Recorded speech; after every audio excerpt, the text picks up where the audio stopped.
Hey guys, and welcome back to my channel. I am here with the new baby in the family. This is Nora the bearded dragon. She's 2 years old and she is a unwanted pet that we recently rescued about 2 weeks ago, and I am kind of obsessed with her. She's supposed to be my son's pet, but we've definitely bonded, so yeah. I was the cat lady, I'm still a cat lady, but I'm also a lizard lady now, apparently. And so Nora and I are here to talk about how to avoid dry, scaly winter skin. No offense, Nora. It looks good on her, it doesn't look so good on us. Moreover, it doesn't feel good on the mammalians. So let's talk about how we can get through winter.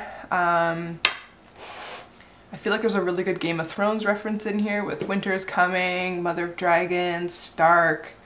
It's all coming full circle, you guys. There's one thing I know, it's extreme weather. I live in the mid-eastern part of Canada. I live in Quebec.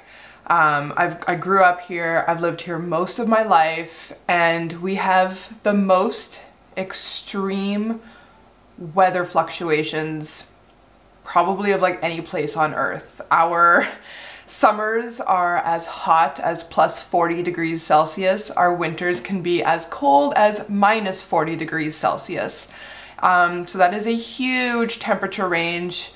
That kind of fluctuation is very hard on skin, but it does at least make me know how to deal with it. So I'm going to give you some of my advice, and if it can work for me in these harsh, extreme climates, it'll definitely work for you if you live somewhere a little bit more reasonable. So the first thing that you're gonna want to do in the winter is to keep hydrated. I know this is like the most annoying skincare tip, and there's like a lot of debate whether or not hydration really does anything for your skin, and I mean internal hydration, but I call bullshit on everyone who calls bullshit on hydration being bullshit. It is not. If you can't feel the difference between your body when it's hydrated or not, maybe you're the type of person who just needs a little bit less hydration. I do believe that all human beings, all animals require different amounts. It's really just one of those things that just varies from person to person and where you live, and how your body uses liquids. I know for me personally, I'm the type of person that definitely requires lots of hydration to feel better. My body works better when I'm well hydrated, and I know my skin also functions better when I'm well hydrated. So I don't think the debate is whether or not hydration is necessary, it's just how much hydration is necessary. And don't forget too that hydration helps with stuff like elimination. And I'm not talking about like detoxifying, I'm talking about like your body's natural way of detoxifying. So like peeing and pooping, which are extremely important to the health of your skin, and having enough hydration is going to help with that process. She agrees. She can only poop whenever she's in a warm bath. So drinking herbal tea in the winter is going to be very helpful. So try to, when you're at work, have your morning coffee, but then switch to an herbal tea and just try to sip on tea all day long. Because like I know that I find drinking water is just a little bit harder in the winter. What I try to do is when I'm in the car is I always have this water bottle with me, and I try to drink this on my morning commute. Well, I don't really commute to work, but like when I'm driving people around, because I'm mama taxi. So this is a liter of water. 2 liters is what's recommended. So if I can at least get this in me in the morning after my coffee while I'm driving around, I know that I've had a really, really good start to getting hydrated for the day. And then just sipping 1 or 2 mugs of herbal tea, and then drinking soup or eating soup and just salads and stuff like that is enough to keep you hydrated, but it is something you need to remember to do in the winter. So the second tip is how to layer your skincare, which is super important. So think of layering your skincare the same way that you layer your clothing in the winter. So you're going to want to go from the lightest layers to the heaviest layers. So for example, when you're getting dressed in the winter, you're going to put on your nice like silky thermals. After that, you might have like a cotton top, and then maybe like a light wool sweater, and then maybe a fleece, and then you have your parka. This really depends on where you live, obviously, but generally speaking, that's how you dress for winter. Is, you know, you don't put on like a heavy wool sweater like the one that I'm wearing today, straight on your skin and then put like a cotton t-shirt on top of that. Like that would be bananas. So it's the same with your skincare. You're going to want to go for the lightest products first. So something like, where's Elate? Not Elate, where's Everlasting? Here's Everlasting. So you're going to want to put something like Everlasting on first, or like a hydration mist like Josh Rosebooks, or maybe Petrichor if your skin is acne prone. So you're going to want to do that first, and then you layer your oils. So if you do something like Midnight, or if you want something like City, which has Stark's Evergreen in it, which is going to help your skin adapt. So if you don't need too heavy of a layer, but you know, you definitely are someone like you're outside a lot, your skin has a hard time transitioning between seasons, City is a really good one for that. Midnight is, you know, it's our nighttime oil, but you can definitely use it during the day. It's a little bit heavier. It's really going to it sits on your skin differently than something like City does, which is instantly absorbed. So this is a good protective oil. And then you can even go and put something heavier on top, such as Aurora. So Aurora just isn't just our cleansing balm, it's also, you know, wearable on your skin. And I like to put it on all over, and then I especially like to get, you know, like my cheeks, like this, and then like dry spots, my nose, and then like around my nose right here, which gets just really, really, really sensitive in the winter. So this is a really, really good all-purpose product to have in your arsenal. I don't know what she just did. I think she just licked me. And of course, you have to keep wearing your SPF. SPF is my constant struggle. I will be doing a video on SPF because, you know, just because it's winter, it's definitely not over. Everyone talks about SPF in the summer, but of course, in the winter, the sun still exists. UVB is down, but UVA stays the same. And UVA is the one that causes aging. It's the one that's actually more damaging to your skin cells themselves. It's just that they don't, it doesn't cause a burn. So in a way, that's really not good, because you don't even have that like warning system that, you know, that you're burning. So you don't notice the damage that's actually happening in the winter. So do not forget your SPF, especially if you're going to be out playing in the snow, if you're snowboarding, skiing, cross-country skiing, snowshoeing, what have you, ice skating. You're going to be getting a lot of reflection off the snow and ice, and so that basically doubles the UV because it's coming from all angles. So I lately have been playing with this one. It's the Super Goop Sun-Defying Sunscreen Oil with Metafoam. It's not super nourishing. I just didn't like it in the summer, so I'm giving it a shot in the winter. I am struggling with SPF always. It's hard, lemon hard for me. So what is this monkey doing? So I no longer like, sorry, I have a lizard on the run. I no longer like this one, which the CeraVe Facial Moisturizing Lotion SPF 30. This one was my jam, but I no longer like this one.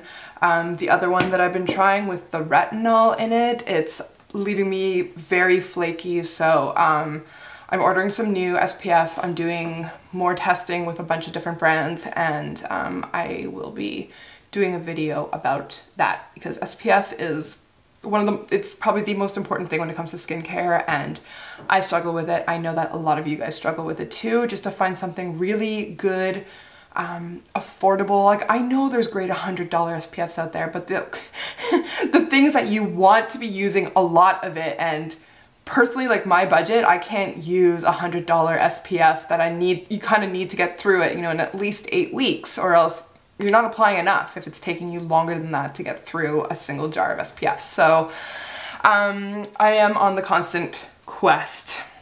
So tip number 4 is in the winter, keep exfoliating. If you exfoliate regularly in the summer, keep doing it in the winter. If this is something that works for you, if you know your skin likes glycolic, mandelic, or, you know, clay, or just like a really gentle contact sponge or whatever, and that works for you, keep up with it. Maybe be a little bit gentler, maybe do it a little bit less, but don't completely eliminate it. With the extra products that you're going to be using, your skin still needs that turnover, and you don't want to be getting a breakout because you've eliminated your exfoliating and you're using extra products. So do keep up with it. Just be mindful that you do need to really up the moisturizing, up the layering. Yeah, and then you might want to be trying to some, you know, like I was explaining with the layering, a little bit of the extra heavy stuff that you can't do in the summer. I mean, this is probably pretty logical, but you do want to be trying more of that in the winter and reapplying during the day as well. Especially, you know, let's say you're working in an office all day and then you take the bus home, you're gonna be waiting at the bus stop. Just put a little bit of extra on just to protect your face. Oh, and speaking of layering, one of the most important things you can do for your skin is wear a scarf. This is more protective than any sunscreen, well, yeah, but more protective than any skincare is, you know, wearing a hat, wearing mittens, wearing a scarf really, really, really works. So don't underestimate clothing and how that, it's not just to keep you warm, it also protects your skin. So that really, really works. And then number 5 is to remember to use your makeup as an ally. So don't forget that using stuff like, I mean, I love this concealer by Benefit. This stuff is so, oh my god, like I'm having such a love affair with it right now. And it's nice and thick. This is not green, guys, just to, you know, but it's nice and thick, and it feels very protective. When I have this over, you know, my healthy skincare, I know there's mineral oil in this. I don't think mineral oil is the devil. I don't think it's like also the most nourishing thing, but if I'm wearing this over something like Aurora, I know Aurora has gorgeous ingredients. And by the way, at the time of filming this, this is on sale for, I think I put it on sale for $32. That's an insane value. Now that I've been using other brands, this is between you and me. Now that I've been using other brands and like doing stuff like, okay, Nora's giving me the side eye, stuff from Beauty Heroes and stuff, and like using $150 balms and whatever, I'm like, oh my god. I'm all about value, and this is how I created my brand, but I realized just like how much value, like it's insane that this is $32. I'm sorry, I'm a little biased because I made it, but like, it's really good stuff. Read my ingredient decks. I mean, everything's really, really, really well priced. I could put this in a Myron bottle and be a little less crafty and price it 6 times the price if I wanted to. I'm just not gonna do that. Where are you going, lizard? Okay. So using makeup as an ally, another thing that I really like to use is, I come from the age of MAC lip gloss and Juicy Tubes. I'm very distracted because I don't want her jumping off the table. So I love me a thick, nourishing lip gloss, provided that I tie my hair back. I love this Clarins stuff. It's the Clarins Éclat Minute Real Confort. No, Instant Light Lip Comfort Oil. It just feels so good. It's nice and thick. It's really protective. Protect your lips against the wind and the cold and the sun, because for me in the winter, it can be 5 minutes. I don't even feel outside how much my lips are suffering. When I come in, they're just stinging. So just keep that in mind. Layer up with your lip glosses or your lipsticks, but I personally I prefer something just thick and nourishing like this Clarins stuff. Stark does not have a lip treatment at this time. I really want one to come back. I know I used to have them. I'm just working on so many projects right now that it's like, you know, it's in there. It's in there. It's just, you know, it's down the pipeline, guys. I got about like 4 or 5 different products that I'm working on.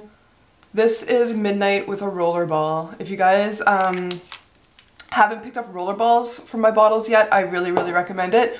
They're universal size, so they'll fit any one of your bottles. You can reuse them. I would just recommend reusing them with the same product. So if you're using it for Midnight, you know, save the lid for your next bottle of Midnight. No matter what size you buy, that lid will work. Just don't switch it around from product to product. But yeah, it's just like a nice way of applying it. Really convenient too if you have a smaller bottle, like let's say you have a little bottle of EV with the rollerball on top, like you can basically just keep this like in your pocket, in your coat pocket, and then just apply a little bit as need be, as you need a little bit of extra hydration or like a protective oil in the winter is really nice. So layer up, protect your skin, and take care of your lizards. Anyhow, if you enjoy my bizarre ramblings, please subscribe to my channel. I often forget to ask you guys to do that, but if you do like my content and you haven't subscribed yet, please do so. If you are a subscriber, but you don't always get my videos every Friday or so, sometimes more, sometimes less, hit the little bell thing and then you'll get a notification when I do post a new video. And until next time, what did I say before? Take care of your lizards? That's so stupid. Okay, whatever.